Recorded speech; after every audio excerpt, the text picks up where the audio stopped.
So, you want to know how to back up your entire C drive to OneDrive on Windows? I got you. Directly backing up your entire C drive, including the operating system and installed programs, to OneDrive isn't straightforward using only OneDrive's built-in features, as it's designed more for syncing user files like documents, pictures, and desktop.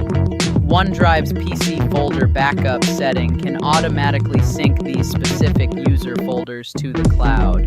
To enable this, right-click the OneDrive cloud icon in your taskbar, go to Settings, then Sync and Backup, and select Manage Backup to choose the folders you want to sync.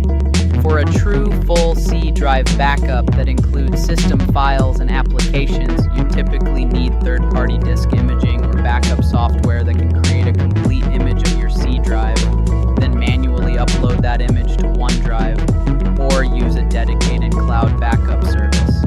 Keep in mind, OneDrive has file size and storage limitations